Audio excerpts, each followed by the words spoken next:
Let's appreciate our in-house DJ. Ladies and gentlemen, DJ Ian!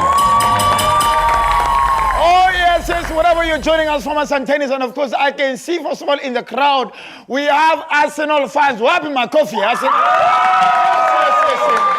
I have told you, and I keep on telling you time and time again, the only best man to date in your life is an Arsenal fan. We are very, When Arsenal, we are patient. Hata tuambie si leo, tuambie, sijui unafanya nini, sijui nini na kufanyikia, tutangojea. Wanaume wa Manchester, of course, hawa ni mashetani, the Red Devils. Stay away from my new fans. Na watu wa Chelsea, yes, sasa. Na watu Chelsea is a microfinance. Chelsea ni kabank kadogo kakomba do. Liverpool is for single people because they walk alone. USC team, that is what our teams, of course. And of course, over the weekend on Sunday, Arsenal and of course Manchester City, we had a match that we were playing, and of course tulirumia Man City, tukaamua tutawafunga mabao instead, because ni timu ya wanaume, tutaenda nyumbani, kuna bao zingine ambazo tulienda kufunga nyumbani. So of course congratulations to Arsenal. Sisi tuliwaambia season imefika, na ndio season yetu. And of course I know DJ Ian is a jealous man. And I support Ian, which team do you support, by the way? Me. Hey, naomba jitoe kidogo. Gani hiyo? Na nilijua. This is a wastage of wewe hata ni. Hapa Mungu aliwaste matope kabisa. I'm sorry, Southampton, my goodness. And of course to my live audience in the studio, Sanchez, and clap your hands for yourselves, ladies and gentlemen. Let me take a seat. Are you ready for the show tonight? A big shout to each and every single person that is watching from different parts of the country. Guys are watching from Kakamega, Ruiru, Kisumu, Mombasa, Changama, Meru, Embu, whatever you're watching from. This is Kenya's #1 talk show. And tonight I am excited. I'm hosting, and of course, a legislator right now, and of course, one of the best voices we've ever had in the industry. Ladies and gentlemen, when we knew her in the beginning, we knew her from Soul Generation. Do you remember her? Remember the lady of Soul Generation, isn't it? And now she's a senator, ladies and gentlemen. We shall be hosting the one and only Crystal Asige, Senator Crystal Asige on the show. Wapi makofi yake? Yes. Mnakumbuka ile part, my God. I can't imagine. I mean, nilimfundisha kuimba afu sauti yangu bado hivi. Oh my goodness. So we shall be hosting the one and only Senator Mheshimiwa Crystal Asige live on the show as well as Centennial. Asante sana, thank you so much. And of course, ladies and gentlemen, apart from that, it's been a week full of a lot of actions. A lot of things have been happening. And of course, ndugu zetu wa Kiislamu, mko karibu kumaliza mwezi mtukufu wa Ramadhani. Hebu tuwapigie makofi. Yes, so in a week's time, I am not Ofweneke. In a week's time, I'll be called Al-Ustad Ofweneke. And of course, Al-Ustad Yusuf. Shida yangu na Waislamu. Hatuwasahau wakati wa Christmas. Lakini Waislamu ikifika siku ya kufungua wanajificha kwa nyumba zao ndani ya Jamia Mosque. Round I have marked all my Muslim friends. Sitaki mchezo. Ikifika siku ya kufungua tunaanza kufunga pamoja. Lakini kufunga tutafanya nini? Kwanza itakuwa weno by the way. Itakuwa next week. Itakuwa Wednesday. Mashaula. Tutakuja kati meshinda. Kama tutakuja tuko hivi. So to all those girls who have been wanting me and they are Muslims, please, that's the day to katia me. I might ingia Bokinyo. So of course, we'll be wishing all the best, and of course, thank you so much. And Easter holidays just ended a couple of days ago. But I want to say this, I want to concur with all Kenyans and the whole world. This might have been the most confusing Easter ever. Everything was inside each other. Ramadan, watu wanafunga, huku Yesu anakufa, huku watu Yesu anafufuka. You know, things were just happening, and before you know it, it's a Monday, and Kenyans didn't know what to do. Hakujua ni Monday, tuende kazini, tulewe, tusilewe. Wengine weekend walikuwa available. Watu walikuwa WRC. Na najua kuna madem, kuna mabibi ambao mna watch, na paka leo bwana wako hajarudi kutoka safari rally. You know, we must understand this is Kenya, there's traffic. And I want to excuse all, on behalf of all the men that went for WRC. Najua you're stuck, whatever you're watching from. For the women, just be patient, be strong. WRC is a government affair, so every citizen must participate. Thank you very much. So, yeah. So, congratulations to all the winners and all the winning drivers as well. To begin my coffee, ladies and gentlemen. Now, on usual times, we always get into the trending stories. Then, of course, question of the week, then we get into the interview. But because in the interest of time, ladies and gentlemen, I don't want to waste too much time for Mweshimiwa. She's a busy person. And, of course, she is fighting as well, even just for the rights of course, the PWDs. And, of course, the beautiful job she's doing as a lawmaker, ladies and gentlemen. I want to invite her on stage so we can release her early enough. Please, Dr. Ofweneke tonight, please put your hands together as an invite on the show. The beautiful, the amazing, the one and only, the talent, of course, the lawmaker herself.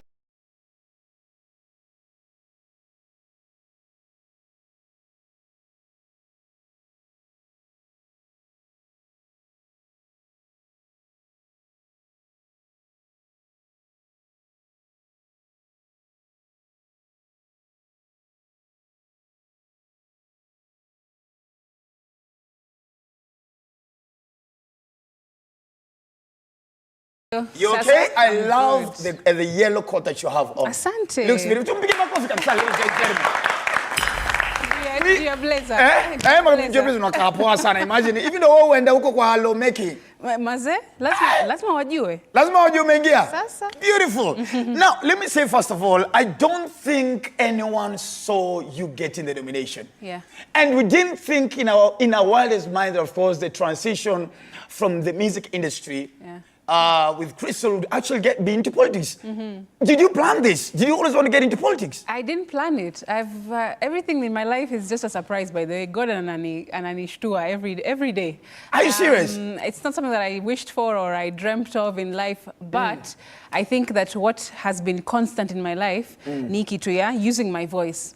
Whether it's using my voice to sing, whether it's using my voice to advocate for people with disability, and now using my voice in Bunge. That is what is the constant that I can see in my life. So how I got the nomination, I'm just active in the party. I used to just be there voting, ODM strong, wale wa ODM. Lazima niseme, but in my party ODM, I've just been a member, but a voting member. So kidogo, what used to tell me, you know, Asige, have you ever thought about entering politics? You should try. The way you talk about disability, you understand the subject, you're an expert. Yani, when you go and do activism, you're very good at doing it and you can speak well. Why don't you think about it? So the first time mtu ali suggest niingie as woman rep, nikasema, hapana, mimi sifanye hizo vitu, mimi ni msanii maze. But kidogo, they convinced me just to try, and people lobbied for me, and I got the ticket. Okay, when you got the news that you have been nominated as a senator, where were you? I was actually in Manchester, in the UK. Hey, guys. Also the place, Ian, when we told you are joining GOtv tonight, where were you again? Rongai. Ulikuwa Rongai. Unasikia watu so, oh my goodness, they told you, had you relocated there? No, I had gone for a conference. I had gone to speak at a global leadership conference regarding my work in disability. Nilikuwa job, by the way. So niliitwa na wazungu huko for a conference to speak, and then I remember I was sitting at one of the stages huko where I was the conference, and my phone kept buzzing in my bag. What's happening? Somebody just be patient. And then the person next to me was like, excuse me, can you keep your phone down? You know, ilikuwa inalia yani. So the mzungu next to me was just like, what's happening to this lady? How did you just flip the accents from a British accent all the way to Swahili? So excuse me, your phone is buzzing. Arsenal in Manchester. Which team are you, by the way? Liverpool, maze. Moving on with the interview, Mweshimiwa. So anyway, you were in the conference. So the conference, my phone is buzzing. When I got into a break, I was looking at it, and it was congratulation messages. One of them, by the way, was yours. But they sent congratulations. Oh my God. Last one, it could be up. Yeah. I forgot, my goodness. So I got the messages and I was reading, people were saying, congratulations, ongera. And I was like, oh my goodness, what has happened? Because before I left, it was all still in the air. You know, we had gone to court, etc. That was all happening after 9th of August. So there was a 2-week period. Nobody knew what was going on. So that's the time I had now left, because I was like, Sasa, they had already called me from so many months ago, visa ndio hiyo. So let me just go. Tikiti imenunuliwa. Exactly. So when I was there, that's when I got the confirmation once all of this court proceedings had been cleared. So yeah. Now let me ask. So far, how have you been able to juggle in between? Of course, now the transition. How have you been able to handle the transition from music into politics? Well, there's no transition. I'm still doing music, by the way. Oh yeah, you just released yeah. it, so we shall be talking about it later on. So, but the now moving into a new space, right? A space that sijawai ingia, sielewi. I've never, you know, been a professional in it like others. I'm not a halwale, I'm not a, you understand? So I had to take some time to really balance, to understand what was going on. I remember many people were calling me, can we interview you? Can you come and tell us what it is about? But the thing is, ukiingia into a new job, you have to take some time to settle in. Get some self-orientation. Orientation, training, uelewe, you know, departments, who is who, what happens. That's what I was trying to do. I was trying just to focus on that before now I start, you know, coming out publicly and saying, you know, about the policies. Correct, what my agenda is, etc. Of course, my agenda is women, youth, of course, now persons with disabilities. Nice one. Let me just ask on a lighter note. Which was your first mistake you did when you got into parliament? Like you were like, wow, that was a blunder. What? My first mistake that I got into parliament. Like an embarrassing moment, like wow. This is my first time. Do you remember any? Gosh, I can't even think. There must have been so many, but I can't remember. I must have just. Ni may block. You know, therapy, mental health ni muhimu. Lazima block vitu. Because I know, back in the days, I know. One of our former MPs of where I'm coming from, Huisero, so because my dad was vying against the gentleman and the gentleman won. So that time my dad was under Kenya. So so Martha Karua calls my dad, tells my dad, hey Sunday, najua huyu MP wenyu, kitu kwanza amefanya ya kwanza ni ameingia washrooms za wanawake parliament. And it was such, and it went across the whole village. And I thought to myself, when you are a first-time lawmaker, there are those things that just go wrong on the first day because you're panicking. As like Crystal must have had one of those. I think for me, the things that I used to do because of my disability is calling the wrong person the wrong name. Sababu, there's so many people. I mean, MPs and senators, 67 of us. Yes. National Assembly, 349 MPs. So ukiongea na watu, ukienda committee meetings, mkienda sijui workshops, etc. When you're in chambers, I get it completely wrong. So how have you been able to maneuver around it right now? Right, I've had to really memorize people's voices, make sure that I've memorized everyone's voice, make sure that I talk to them enough so that I recognize them by voice. Even now, I recognize people by their smell, by their perfume. Oh, really? I'm telling you. Change. Wow. You don't see no change after 6-7 months. Wakenya hapendi kuchange vitu.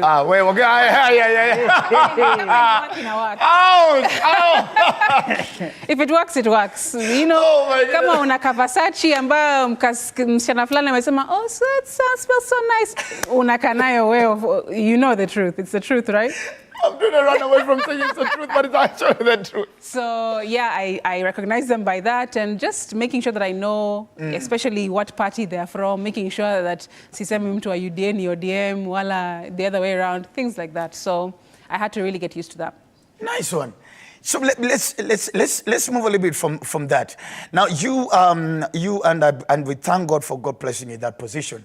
You champion for the youth, you champion of course for the women and of course the PWD. Correct. Because the question guys have always asked themselves, is this a condition Crystal was born with, or it's something that developed over the years? So I wasn't born with a disability. I was born with my full sight. You could actually see clearly. Correct, fully, until maybe around 14, 15 in secondary school, high school. That's when I started to realize that something was wrong with my eyesight. When I was in class, sikuwa naweza ona the blackboard very clearly from my desk. That was the day for blackboard. Siku hizi mna iPad, si ndio? Yeah, but Gen Zs wako nazo. They're like, blackboard ni nini? Can you tell them mpaka na piri wa duster ya blackboard? I'm telling you, unaenda nalikuwa na ringa class monitor, unapatiwa hiyo kazi. Hebu njoo ufute hii blackboard. Na walikuwa na ringa wanafikiri wame make it. Juu walikuwa wamebeba duster ya kupanguza blackboard. So for 10-15 years, you realize you're losing your eyes. Correct. Yeah, that's when I started to realize, because I wasn't seeing the blackboard vizuri. Nikienda sports, I can't really see like the basketball. I can't see the players on the field. Oh, you used to play basketball? Yeah. So I was a swimmer and a basketballer in school. Oh. So when I was in drama class, siezi soma script vizuri, lazima nilete hivi. So things like that alerted me to tell my parents. My mom took me to the a local eye hospital. Hawakujua ni nini, by the way. They just gave me like an eye drop and they told me, you go and use it for a month, utakuwa 250. But of course that didn't happen. Now fast forward, when I went to university in England, is when I had to go for a normal checkup, just regular, because I was wearing glasses by that time. So I'm sure by that time there were those thick ones. Kale kakamba huku. Zile za Velma. Professor Malcolm. Maze Velma from I remember from Scooby-Doo. No, Scooby-Doo, yes, correct. I remember, yes. So I went for a normal checkup in university. Wakanambia wazungu wakanambia, I'm sorry to alarm you, but there's something terribly wrong with your eyesight. Okay. You have to stop what you're doing, Leo, wende for some tests at the local eye hospital. Because the difference between an optician and an eye hospital, they do two different things. Optician deal with specs and contact lenses. So that's me. Sasa. But an eye hospital will look at the back of the eye, the retina, the optic nerve, what's happening with your pressures, uko nyuma, right, closer to the brain. So I had to go to the eye hospital. They did some tests on me for a couple of weeks, almost 2 months, and then they told me, this is your diagnosis. You have something inaitwa glaucoma.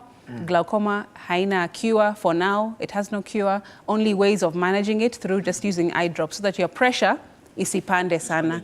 Because the problem with glaucoma is it's an issue with pressure. Pressure goes too high. So in my eyes at the time, my pressure was in the 40s. Oof. And it's supposed to be between 10 and 15. Yeah. So I was almost triple. So ilikuwa the pressure, if you can imagine, this was eating away at my optic nerve. And the optic nerve is what? You use to be able to see. So ilikuwa inaikula pole pole over the years. So how, at this time now, reality is dawning. Yeah. On you that probably you may not be able to see clearly. Yeah. Probably for the better part of rest of your years. Yeah. How do you first take it at that time? Yeah, the doctor told me that I don't have many years to go, because that was when I was maybe 20 when I got the diagnosis. He told me by the time you're 24, 25, you'll probably be blind unless someone comes up with a cure. So that didn't happen. So by 24, 25, that's when I had to start accepting my new life, because it was very dark in my eyes. I couldn't walk alone. I had to now buy the white cane, the one that I used to walk around, and then just now navigate my new life, living without disability and now living with a disability. Wow. The question now I would ask is, imekublock kudate? Interesting. Because unajua ni mse UK ni nini unataka chali anakaa poa. Ushamesheni makolo unataka chali anukia poa nini? Skinny niggas like us. So I'm just asking, you want to date but you're not sure how this guy looks like, and now you have to get somebody to explain to you. Akona mapoa inatosha na hivi ni lawyer. Does it happen? How does it happen when now you're meeting somebody to date? So nowadays I just blind date. Literally. Literally. Yeah, that's what I do. I'm always on a blind date, always on blind dating. So it's interesting because yes, I still want to know what someone looks like. So because I like a certain type of man, you know what I'm saying? What's your type of a man? This is getting interesting, ladies and gentlemen. It's a beautiful exclusive. So unapenda kama wamekonda ama ndio isikupatie pia stress ya ku. Lakini I think Kristo mtu pia amejenga ni sawa. So hauna time ya kumtafuta sana. Sasa mimi nikakonde. Mimi huyu aliendea wapi kwa hii nyumba? What is your type of a man before we get into your music and the policies? My type of a man is someone that's just kind. First of all, I look for characteristics more than physicality. But someone who's kind, somebody who will want to understand my world, how I live. But then also tall, dark, handsome. See, ni kawaida. Yeah.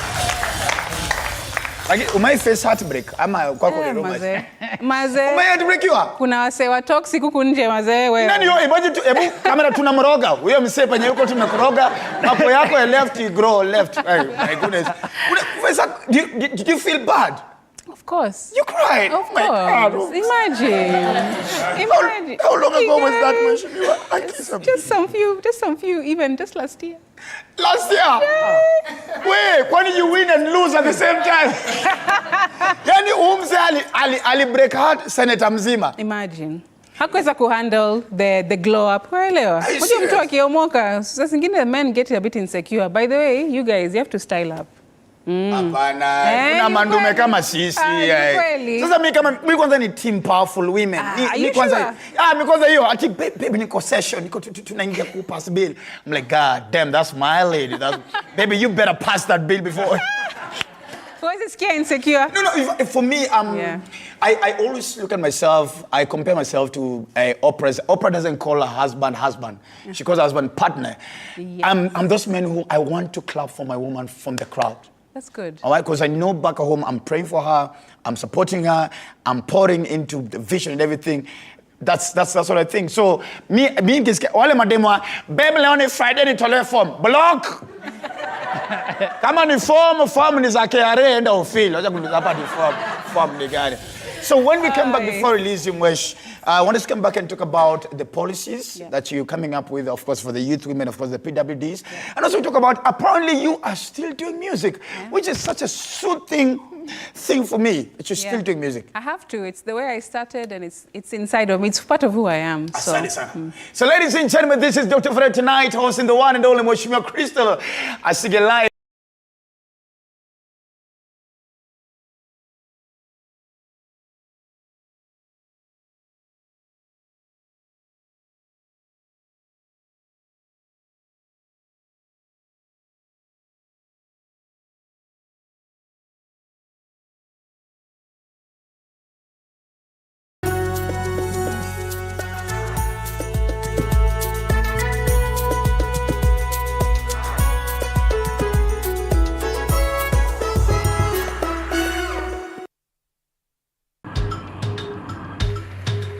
Na safari hii katika Mfahamu Kiongozi tutakuletea viongozi aina mbalimbali. Nikuwe na Nisani kama 10 na pia nikuwe menua minibus. Minibus niko niwa. Kushinda unaangalia simu ya mzee. Soma Biblia ama ingia kwa washroom ujisugue mpaka nimetoa hivi. I don't know whether any of my children would want to get into the political field. Sijajua bado. Kila Alhamisi saa 1:30 kuendelea.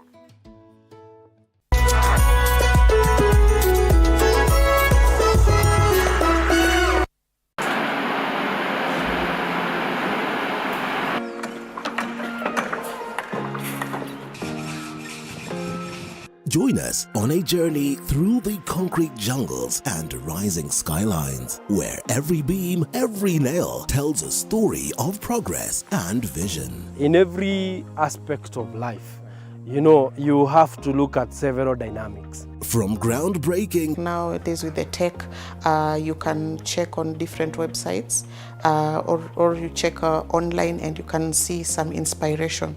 So at least that one would be a direction already. I'll know like what kind of style you're going for. To finishing touches, witness the dedication of the hard-working team.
The multi-talented, of course, and of course now a lawmaker as well, Mheshimiwa Senator Crystal Asige live, of course, on Kenya's #1 talk show, Dr. Fred tonight.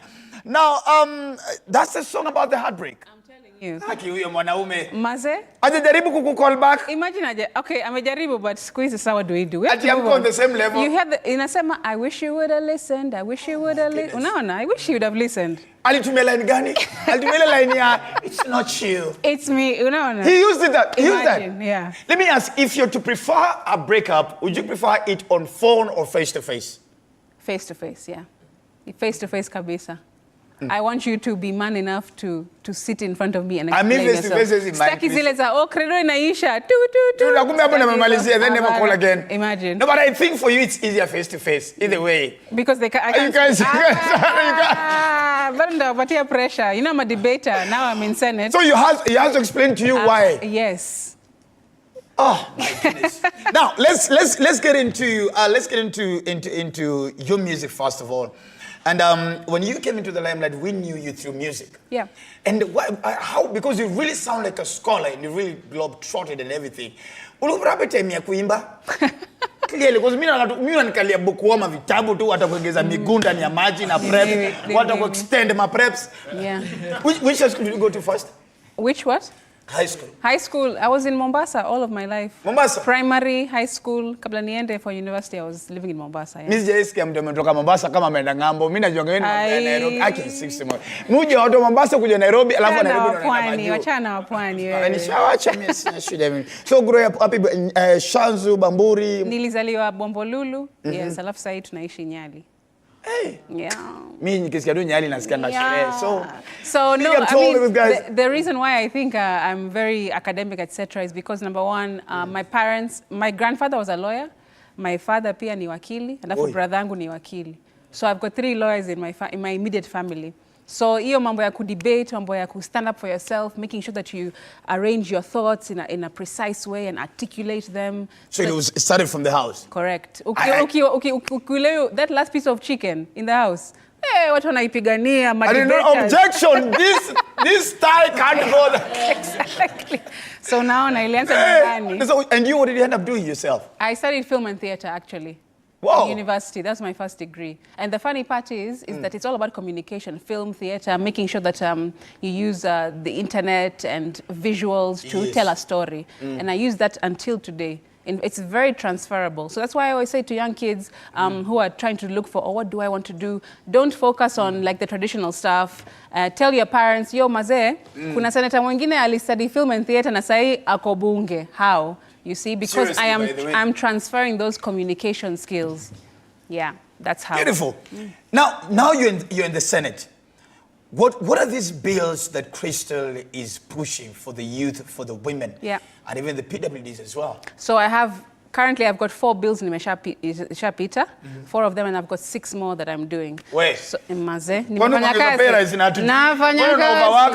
una brag. Hey, this is how you brag. Oh my God. You got 4. Okay, which are the 4? So the 4 that I've already passed in Senate are the Persons with Disabilities Bill. Okay. Kenya Kwanza is for just generally talking about disability, making sure that Kenya is more inclusive and more disability friendly. Okay. So it's not so making sure that even, because now what I keep on making sure, even as an MC these days, I make sure that even part of my radar, I make sure that an event that I'm emceeing, there has to be a ramp. I've noticed around by the T47 bigger. Oh yes. We are PWD sensitive. Yeah. Mugo compliant na katiba. That's very good. It's very good. We need people like you to keep championing that way. Yeah, so there's that one, PWD bill, then there's a Kenya Sign Language bill to make sure that we have more sign language on television, to make sure we have sign language even at public addresses, Madaraka Day, Jamhuri Day, when the president talks, there has to be. And then even in schools, my Kenya Sign Language Bill is saying from primary school, everyone should at least learn basic sign language. So that kila mtu, as you grow up, you're able to communicate with somebody who's deaf if you ever get in contact with them. The only thing that I don't like about our sign language presenters here at T47 is I've realized they use it for gossip. Oh, I see them. I see them. I see Ofweneke. Then there's one who she did something about the face, only to be told a lot of times that she thinks I'm handsome, but she's never told me. Okay. Yes, I know them. You have to learn some. I have to. At least I know love heart. I know kuja tuende. This is thank you. If you want to know. Upper, touch your chin, put it down. This is sorry. You rub your chest this way. Sorry. We should teach a lot of Kenyan women how to use the sorry one. So all Kenyan women, if you want to say sorry, please, this is how you do it. Kenyan women never apologize. My God. So there's that one. Then there's the learners with disabilities that is now focusing on young people who are in school, special needs schools, to make them better equipped, have teachers who are more trained on how to teach kids and learners with disabilities. And the fourth one, inaitwa Startup Bill. That now is for the youth, young people who want to be entrepreneurs, you want to own your own businesses, you have your own startups. Yeah, to make, yeah. So actually the lady who just clapped, yeah. She's even the socks I'm wearing today, she sells very nice, happy socks and everything. Oh, cool. So when you talked about entrepreneurship, of course, and supporting the youth in terms of their businesses, that's why I think it was very, very deep. Because right now there's no framework for startups at all. That's why you find people are just on their own. Unaambiwa tu, you know, good luck. Capital. Kabisa. So part of the, for example, one provision says that if you have a startup, you'll be given a tax break for at least 5 years minimum. So you don't have to pay taxes for the first 5 years of your business. So at least you can grow your business. Usihandwe na KRA, upigiwe kelele na mtu yoyote. You just continue slowly, because many startups fail within the first 3 years. True. Statistics show because of all of these regulations, lazima ufili form, when they hapa ulipe, correct. So I'm trying to give that grace period of 5 years so that people at least can gain some profit. So things like that for the youth. And then the other 6 are around now transportation. How do we now improve transport for people with disabilities, matatus, the roads, the pavements, like you said, making sure that every building has a ramp, has a lift, things like that, so that everyone in the country can be more inclusive and compliant with these laws that I am putting together. You're working hard. You're working hard. You're working. I want people to know that people with disabilities are able to do things. I want to be the example so that in the next term or the next however many years you are living in Kenya and working in Kenya, you can know that people with disabilities, by the way, wakipatiwa chance, they can actually work and deliver. They can, because I mean, look at the tremendous job that you're doing outside. I mean, and it's something that your counterparts who abled have not been able to push some of those things. Yeah. So I think that's really something. Makofi tafadhali for. So putting that aside, hii mziki tunaimba mpaka mwisho, si ndio? Mpaka mwisho. Because unajua watumiza roho sisi ambao tulikuwa mashabiki wako. Kabisa. Unajua na pale unakiwa na muziki pale waimba na simagate, that girl can sing. Then all of a sudden you disappeared. And now you're back with this song. Now there's a song called Tattoo. Yes. Tattoo is my most recent video and also single that I've released last month. And it's part of a bunch of series of songs that I'm releasing. So I'm releasing mixtapes, and it's called Blinding Allure. The mixtape is called Blinding Allure. And I've already released the first one. It came out in November. Nice. Then in every quarter in this year, I'll release Blinding Allure 2, Blinding Allure 3, Blinding Allure 4, hivyo. And what I want to do with them is to show people all the different sides of my musicality. Because watu wengi wanajua for rumba, chakata, etc., right? But I have so many more interests, and I want to use these mixtapes to showcase all the sides of who I am, right? Because as human beings, tuko multi-layered. See, you're not just one person. You're an MC. You have different. I also sing, by the way. I also sing. Mimi ni mbaya sana. So I have haters within the company. I have a DJ Ian. He's a #1 hit. When I win the Grammy, as the tradition is, you thank the people who supported you. My support is mine. I'll do different. I'll record the people who never. So DJ Ian is this one is a boy I got from Rongai. I'm trying to help him. But Hana support kabisa. Sample. I will make sure. Wacha mwesha nipatie chorus mwesha nipatie chorus. I'll make sure that I write a law for such people. Yes. Haters. Non-supporters, haters. The Haters Act of yes, 2024. Yes. This will, and let me tell you, we shall be coming for you guys, DJ Ian. And there should be clear penalties. Exactly. Ngoja usikie mimi na mwesh nipatie chorus tu. Off the mark nikuchapie kitu. Nikupatie chorus uimbe. Nipatie kitu yoyote. Yeah. Hey, okay. Yeah. Gani sasa? Yoyote tu, mimi ni mbaya. mimi ni mbaya. Haya, twende. And this is hii utaijua, naipenda. Nipe. Mos. Pole pole mos. Hey, twazienda mos. Haraka haina baraka. Hapo. Guys, I knew one day I'll get somebody who will support and stand by me. Mheshimiwa, thank you so much. You have changed my dreams. I'm just here to serve. Mini public servant. Clearly, you're overworking. You must for your tax exemption. Thank you so much. Thank you so much. So let me ask, part of these projects and the mixtapes that you're releasing, are there any people you're incorporating, or you, Mamotunu, where in a studio unakufa peke yako? Apana. In fact, I'm working with a producer that I used to work with many years ago. So we've reconnected, and in the song that umecheza sahi, it's called Different, and it has a Uaya, Eugene Uaya. Wamkumbuka Uaya from Kaskazini? Yes. And now in Watendawili. Oh my goodness. He's in this song. He features in the song that we just played. So I'm featuring people, and the first mixtape ilikuwa hip hop R&B, ile ambayo released last year. The next one will be Afro, my back to my chakachas, my rumbas, etc. The next one nataka nifanye reggae. Watu hawajui napenda manze. Sikia reggae vile amefurahia. Asi wasaruma tuko sorted, Ian at least mcheze moja ya lakini sasa hakuna mogithi. Reggae. Hakuna. But yeah, I'll do reggae the next one. Another one I'll do some gospel because I also love church. I want to show you all of who I am as an artist. Even though umeamua. Uweze kaa mahali because I'm just, mimi utetea the number one artist wengine. Mi ukanieke hapo KRG na Steve Simple Boy. At least kongoma moja tu. Tunaweza ongea, imagine. Yeah, because after I think this. Steve Simple Boy is going far. From here to Rongai, anaenda mbali sana. What do you think of the music right now? What do you think of our music right now? I'm excited with music right now. Who do you listen to?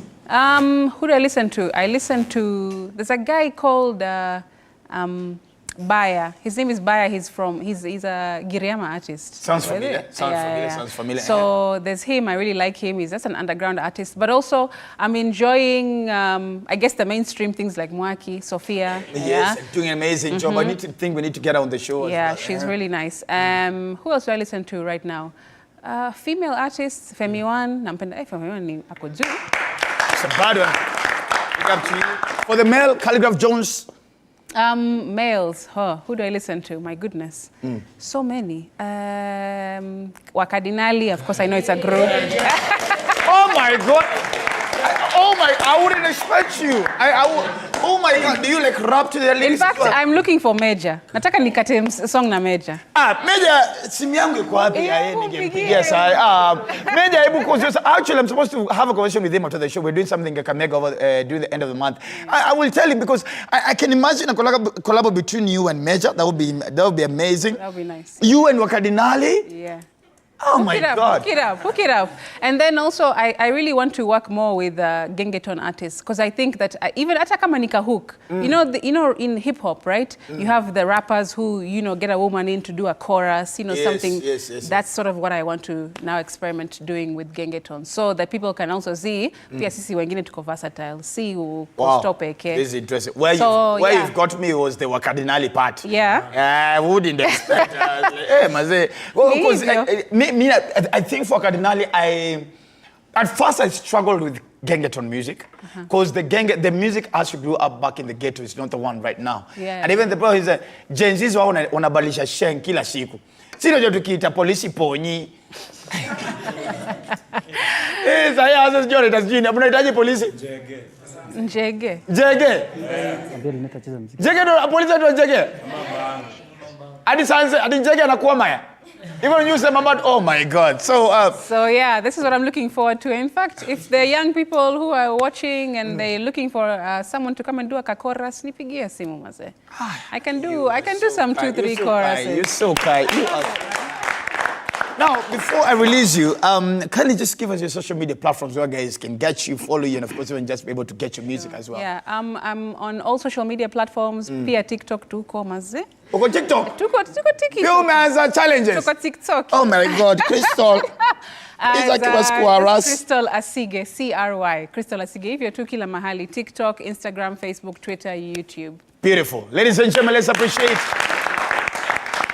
Mwesh, thank you so much for coming on the show. Shukran. Always such an honor. I appreciate When you called me, I just told Lynette, we can't have anybody else. I think it's important to have Mwesh on the show. Very kind. With all interest, of course, from politics, the bills that you're passing, and even just to know where have you been in terms of music, because we have been your fans all this time. And of course, at some point, you're asking yourself, so will Crystal now continue doing music, or now it's going to be about order? Mheshimiwa toka India stoki. And we just needed to know that. What is the most irritating thing when you're in the house? The most irritating thing? Edwin Sifuna. I'm joking. I think nigga has been training for the wrong reasons over the way. No. He's my desk mate, ndo anasema. Oh, nyuka pamoja?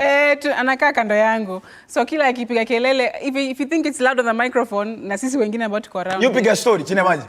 Tunapiga story. Naambia mzee, hebu kanyagia hiyo, mzee achana hiyo.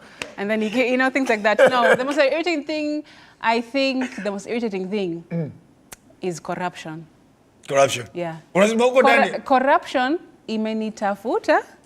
Serious? Imenipigia simu corruption, sishiki. Imenigongea on my window, sifungui. It has looked for me and I'm like, I'm telling you. I'm not getting into this. I don't want to get into it, Maze. No.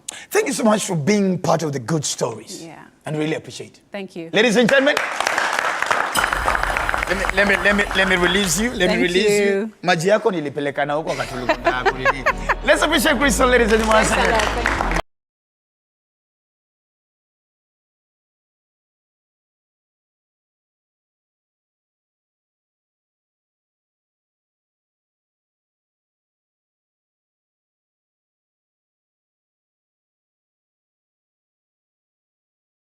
In the one and only Mheshimiwa Senator Crystal Asige, of course, talking about how the bill she's passing, the policy she's championing for, and of course her music journey as well. Let's appreciate her once again, ladies and gentlemen. Remember my WhatsApp number is 0793-267-279 right there on the screen, and of course my SMS line is 2207, and of course you can also call in as well on 0795-045-864. Lynette, I don't know, do we have time? We start up, of course, on our trending stories. Tunaweza anza eh? Haya basi sasa turudi trending stories eh? Sasa mgeni ameenda. Sasa wakumisbehave, mnaweza misbehave. How our mothers learned the art, Ian. How our moms ni nini sasa? Kuna thao imeenda. Kuna thao? Kuna thao imeenda. Alikuwa amepromise thao? Ilikuwa ule mtu atasubscribe. Ama tuifuate bunge. Tutaifuata bunge, tutafuata hiyo bill. Bunge. Mimi nafaa. So of course, so we're getting right and straight into it. So on the 20 stories of number one is, like I said in the beginning, this week, in a week's time, of course, our Muslim brothers and sisters, of course, Ramadan itakuwa ikiisha. Now, this is how it was. So last year, the president, the deputy president, of course, a few other MPs, including the minister for chief of defense, minister for defense, walienda kwenye mosque na this is how it was last year. Allahu liman hamida. Allahu akbar.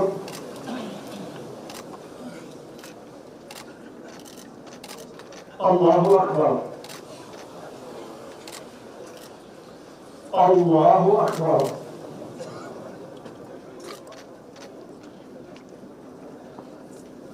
Allahu akbar. الحمد لله رب العالمين الرحمن الرحيم مالك يوم الدين إياك نعبد وإياك ولا الضالين.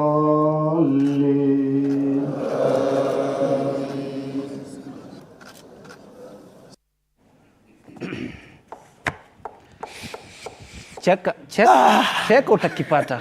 Let me tell you something. The day the Kenya Kwanza government will be, of course, when the president will retire, and then another president comes in. Let me tell you, if there's one man we will miss, it's the deputy president. I find our deputy president as the most innocent citizen ever. Hivyo tukisemea vile tunasemanga Kenya sijui ishuke tusimame, sijui isimame tushuke, ama Kenya hakuna mtu normal amebaki. There's only one person left in Kenya. Right now, and he's our deputy president. Have you seen how innocent that was, guys? Have you seen? And I don't know. And this one, I want to blame the former aspirant of Mombasa gubernatorial, Omar Hassan, and I also want to blame the chief of defense. Not the chief of defense, the minister for defense, Mheshimiwa Aidan Duale, and even our president, Mr. President. This is your boy. Akimono hakumtumia tutorial. Aki gosh, ona guy more than. Akikuwa na mchuna.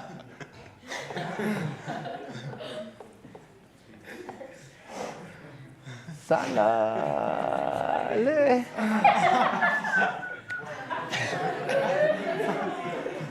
This is not fair. I don't think it's fair. Something should be done. So again, I know this week, of course, the government, of course, and I love the fact that we, as much as Kenya is a country, of course, the Constitution clearly says that Kenya enjoys a freedom of worship, and everybody is free to worship whichever, whenever. But then again, I pray, Mr. President, you're a very good friend of mine, and I'm begging on you kindly, and your team that is watching, as this time you go to celebrate, of course, with the Muslim brothers and sisters, kindly, tafadhali, can our deputy president afundishwe wakati wa kusimama, wakati wa ku it's okay. Haya, 20 story number 2, ladies and gentlemen. Church photographers. Mimi kwanza nina shida na church photographers. Church photographers, videographers na keyboardists wa church. Kwanza kitu ya kwanza ni hawa watu walipangi offering. Have you ever realized? Photographers na videographers kanisani, you guys don't pay your offering. Na keyboardist, ati sasa basket ikikuja anajifanya kwa in the spirit. Na ndio hiyo basket imemkujia atajifanya kwanza leo acha ni lament. Kuna watu umesahau pia. Nani? Maasha. Asha ni wengine. Lakini Asha si the Ashas. Ashas umeona Asha anakombe palipa kukaa at the same time anaomba. Hujana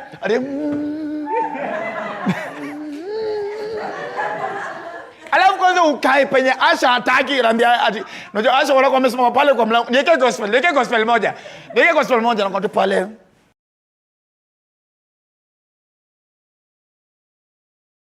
Mtu wa kanisa.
Mapasas uchagua penye mtu ataserve. Kulingana vile anakaa. True. Warembo, wewe na mtu msura mbaya kwaya kweli. Wewe unakuimbia Mungu na unakaa sura, we thank God unakaa tu get sura hapana. Ndio unakozina na mademo wa church, mademo wa kwaya, imbeni ngoma tunajua. Na mwache kuimba ngoma za Nigeria sanyamuelewi. Na leke lemo.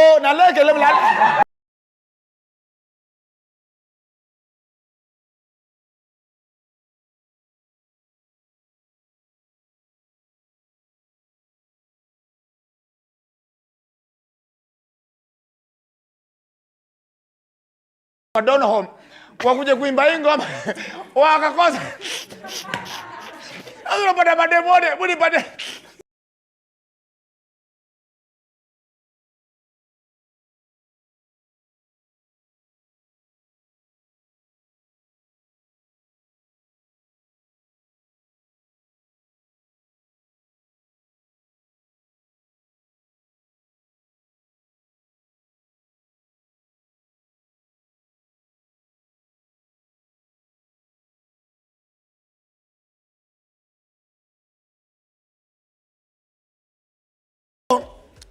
Na photographers na videographers, tafadhali hata wenye wako kwa studio, because some of you mnafanya kazi kwa media ya church. Holy Spirit ikikuja na kila mtu anaanguka, mbona photographers hawaangukangi? Sijaelewa shida ni nini. Hebu niweke hiyo video. Can we play that?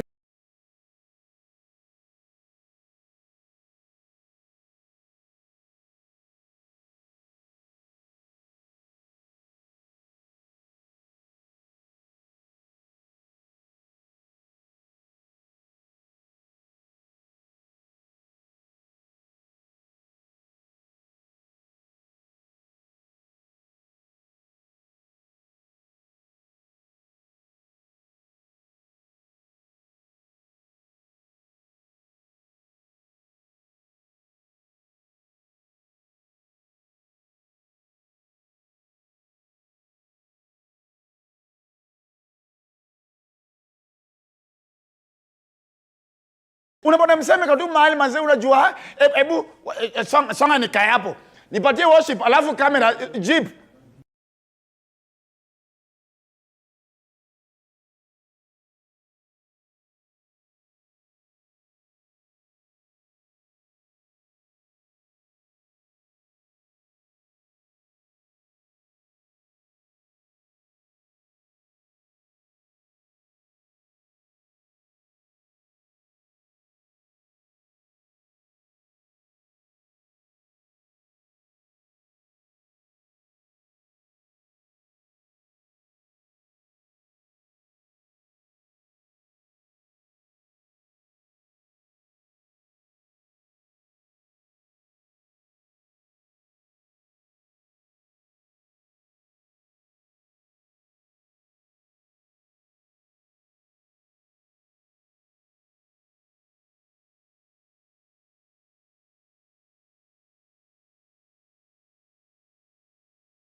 Akasimama, wa pili akaitwa, wa tano akaitwa, wa sita. Kufika wa nane, wasasa wamepiga makofi. Boys wangu shanga, ni nini inafanyika? Aliamka kapi amefanya nini? Ameza.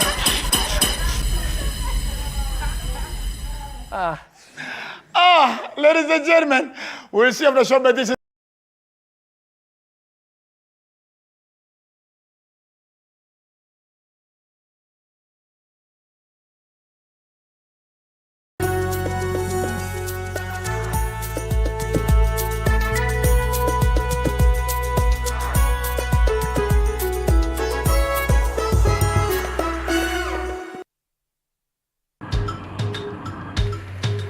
na safari hii katika Mfahamu Kiongozi tutakuletea viongozi aina mbalimbali. Nikuwe na nisani kama 10 na pia nikuwe menua minibus. Minibus nikoniwa. Kushinda unaangalia simu ya mzee, soma Biblia ama ingia kwa washroom ujisugue mpaka nimetoa hivi. I don't know whether any of my children would want to get into the political field. Sijajua bado. Kila Alhamisi saa 1:30 kuendelea.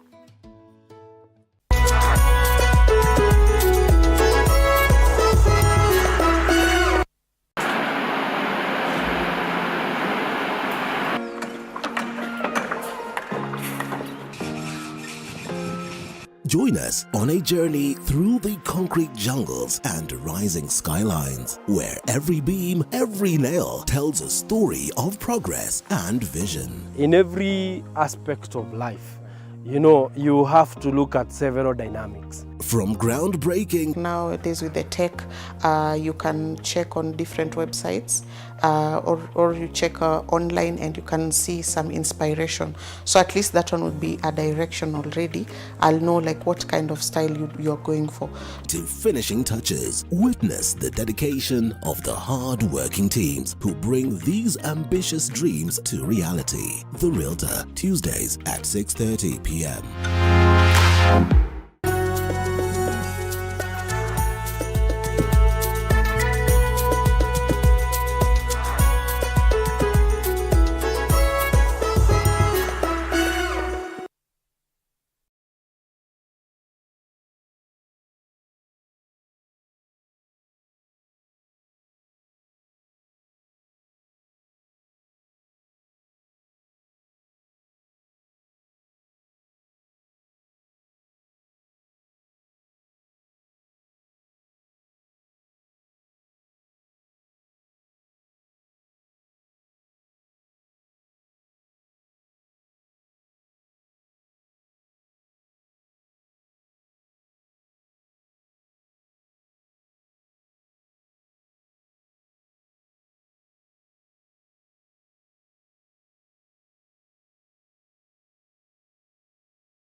Before we continue, I just want to get right into the feedback. Anasema Dr. Ofweneke ni Ian Kimut wa Nax Vegas. Kawaida Ofweneke huwezi choose Chelsea. Chelsea yetu tuna support team ya grandfathers. I support the failures. Kwanza sina time hiyo conversation by the way. As well, P-Match from Embu, thank you so much as well. Watching live from Runyenjes Embu. As well, watu wa keyboard tumefikia. Unaona walikuwa wanajua Kenya wanafanya. watch. Makuku wao.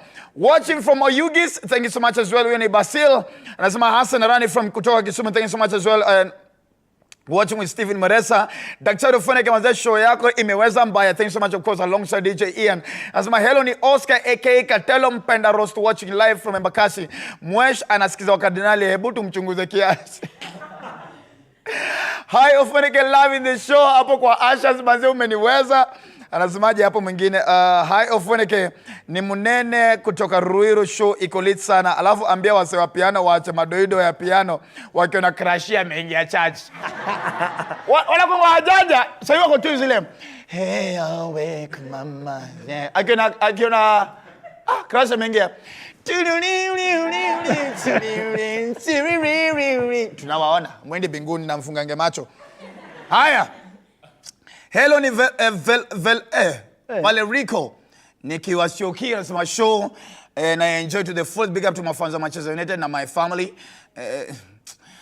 Gashie from Gashie ni Samantha, thank you so much as well. Hi, I'm Cindy from my show Ecoleats. Akuna demetonga Cindy kwa hajaiva. Madebote to Cindy kwa ameiva. Now lakini wanakanga ni my players, wanakuanga ni my players. My players. Maureen demetonga Maureen Vivian. Hey.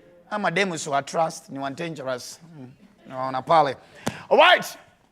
Ladies and gentlemen, of course, on our final interview of the show, one of this song has been trending on TikTok, of course, for a while now. Ladies and gentlemen, it's called Feel Good. Let's appreciate the one and only my pose. Ladies and gentlemen, on the show, tupige makofi.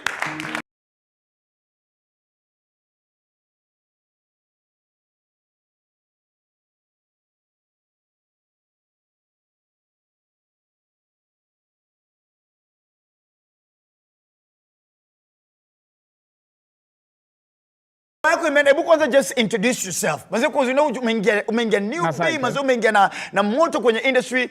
You guys just know who you are. Kwa ile kamera kwanza. Kwa ile kamera kwa majina naitwa Oceano aka Josh Extra. Josh Extra. Ndio mimi yeye. Sasa kwani kulikuwa na Josh mwingine ukaamua ni kama Kayamba Africa ikaanza.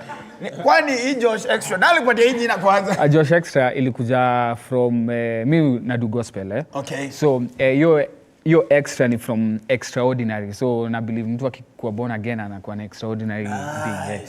That's it. Nice. And it's a very nice simple song.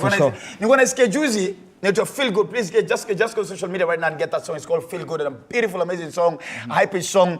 Now umeingia at least wakati siku na feel kama kulikuwa na ka dryness flani kwenye gospel. Wasee wanaanza ngoma 3-4 anaanza kuimbia madem na mamresh. We utaanza kuimbia mademu. Afadhali tujue mapema kama unapanga kwenda kuimbia mademu. Mama yangu. Mama yako? That's a smart one. Church gani? Church gani unatoka church? Naga church inaitwa City Lighters Church. City Lighters. Yes. Oh, big up of course to Pastor George, my very good friend, George Masharia. City Lighters live at Nairobi Cinema, doing an amazing job. And of course I'm very keen to bring up and support artists now and everything. Yeah. Ulianzia church ama wewe uliokoka ndio sasa ukaanza ku? No, nilianzia church inaitwa Sitam, nilikuwa na dance. Yes, hapo ndio. Wewe pia ulikuwa Sitam? Nilikuwa Sitam gani? Sitam Valley Road. Sitam unajua, ni Sitam unajua huko na maringo. I know, right? Sitam manze waimba tu ngoma za Maverick, Jesus Image. It's like hallelujah. Kama kwenda City Lighters kwa kina Moji wanaimba sana. So you started as a dancer? Yeah. Nilikuwa na dance group inaitwa Gyms and Dims. I think I've heard of it. So we used to dance. Alafu now unajua kudansia wasanii na kwa stages nikatamani sana pia mimi siku moja kushika mic na do my thing. Yeah. So that's how I transitioned to now music. Was it easy? Is it the singing was already new ama nilianza kujifundisha with time? Well, nilikuwa najifundisha with time kwa sababu unajua pia part of dancing kuna zile zina involve sometimes helping the artist out akitaka kuperform. So vitu kama hivyo zikafanya nitake kuanza. Alafu now the push from my friends ikafanya niingie studio. Yes, and now we are here. Najua nikiangalia because I've attended both Sitam and City Lighters. City Lighters ni my youth, ni my youngins and everything. My youngins, yeah. Sitam ni wazae. Kabisa. Malize hapo atoke afternoon aende car wash. Alafu jioni watch news alala ainge job on Monday. Yeah. Was it hard in the beginning for them to embrace what you were doing, the kind of music you're doing, and of course even the dancing as well? Well, an interesting story. Kuna time fulani tukidance, kulikuwa na competition fulani ilikuwa inaitwa Sakata. Sijui kama uliwaisikia. I remember that time I think it was used to be on, I think it was on City back in the days. Yeah. So at that time tuliingia hiyo competition and I remember now the pastors and everyone hawakuwa wanataka tufanye kitu kama hiyo kwa sababu hawakuwa wanaelewa. Umeelewa kwa sababu now one of their biggest fears was to go and conform and be of the world. Yes. Alafu hiyo time the brand yenye ilikuwa ina sponsor hiyo kipindi haikuwa like a brand. Ilikuwa pombe. Haikuwa pombe. Ilikuwa watu wa naweza sema ilikuwa watu wa ilikuwa watu wa trust Ni pasiani na kuona mna dance pale. Hadi let's him go proudly brought to you by. You get, so it was one of those things, umeelewa? So but the good thing to stand our ground na hatuku conform. So but fear ilikuwa cause unajua hata ukiangalia before anyone mwenye ametoka church and to any competition ama nini, they always end up not coming back to the church. So you guys came back. Yeah, we came back. But then again, come to think of it, and I know I'm not wrong on this kind of thinking. I don't see why a church should have a problem. Of course, if the kids are not going to abstain, if they're not going to wait till marriage for sex, then I think the next conversation is actually using protection, protecting yourself. If you ask me. All right. But then again, in church, ni maholi Joe, ni jamaget, lazima to stick to all that. Abstinence. So now you left Sitam, now City Lighters, and did you also come dancing at City Lighters? Yes, I used to dance. Yes, I used to dance. Then you live in Tusko Manja lazima tu socha Indio ngoma feel good. Indio ngoma. Feel good ilitokeaje? Feel good ilikuwa tuliingia kwa studio. Wacha by then tulienda kwa studio fulani ya best yangu anaitwa Deco Mahewa. So a very interesting story. So tukiandika hiyo ngoma kuna watu walikuwa wanachoma video siku. Hata Sida alikuwa hapa the other day akasema pia walikuwa wanachoma. Okay. Sio mimi. Ilikuwa unajua within the vicinity kuna msanii. Oh my God, feel good. Within the studio. Feel good. You get it? You get what I'm going? Don't get it. Yeah. So na feel good hivyo ndo katokea.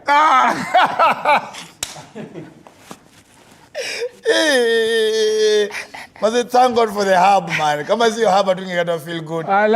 So ulikuwa kama imekuchachisha kiasi ulikuwa little well but stay away from drugs. Stay away from drugs. These are no smoking no smoking show. You can imagine how many songs zimetoka na hiyo. Oh my God. So since it feels like Feel Good was a by mistake. Are we planning other songs? Yeah, we are planning other songs to go in the process of recording some new songs. Yeah, na zinatoka very soon. Very like soon. April lazima tuangushe moja. So now dancing aside, you're not getting into music. For sure. Yeah, dancing iko part. Nikiwa kwa stage lazima tu dance. Lazima tu dance. Ni nini uko na uoncho kati mko na groom na film say undo mse nikiingia if I ever get into music I would want my music to change and touch lives as it does as this guy's music does. I'd say at that time I wanted to there's an artist anaitwaje Kupede Kale anaitwaje. I thought so. Daddy Oil. Is it why Kanyole tulidance ngoma zake tuende udunge macho pia ndio macho moja. No, he's my boy. I can only say that because he's my boy. So you used to see him and you're like, wow. Yeah. And unajua alafu now we used to dance in songs. So nilikuwa na alafu now the things he accomplished zilikuwa unajua kuna artist accomplish from the gospel artist. Hata nini other side amefika to his kind of level. So that is what I wanted to achieve and be like.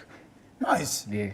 But do you, because one of the most interesting thing about why and how Shusha Nyavu went viral is because when guys came to realize actually Shusha Nyavu was right from the scriptures. For sure, yeah. And basically it's like nani mtu sitakai kusikia ngoma zake Tanzania, not because they're not good but because mi uchoka ni bahati bukuku because ni kama alienda studio akasema waraka wa mani nipatilie maji hapo ninge kwenye verse 2. So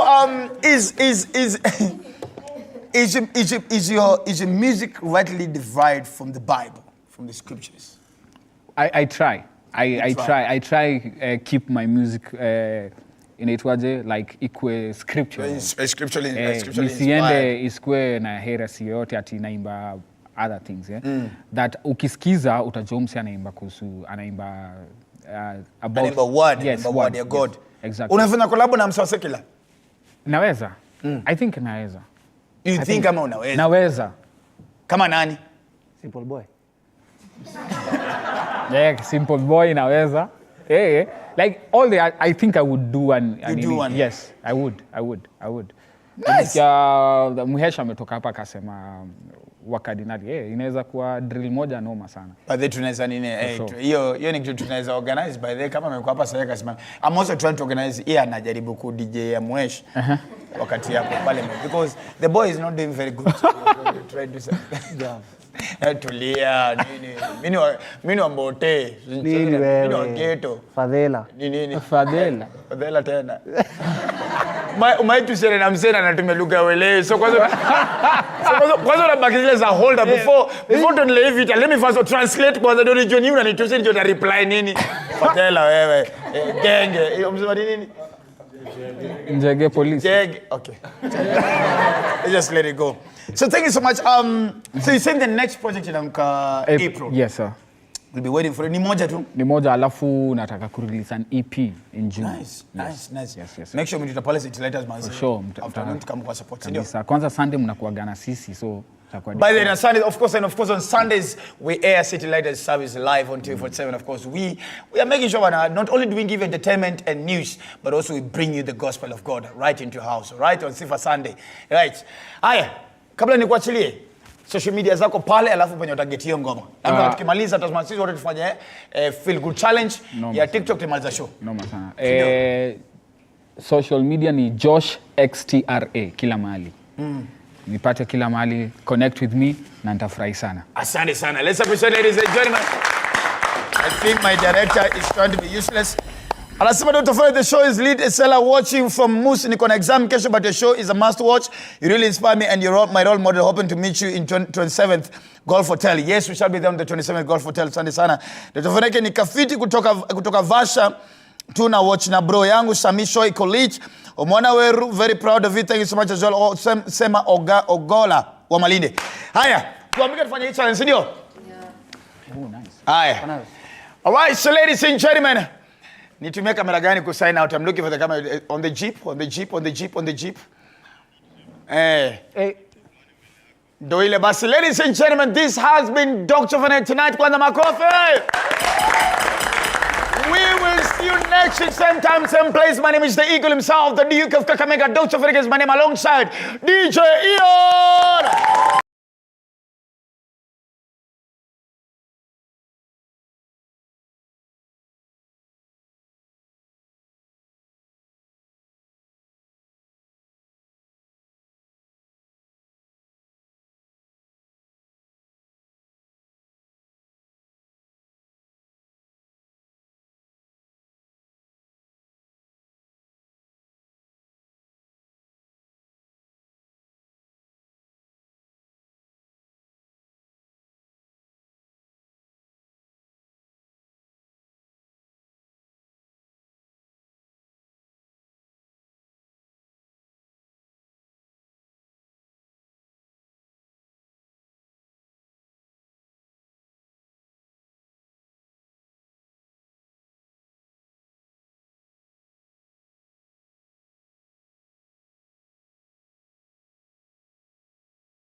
Na safari hii katika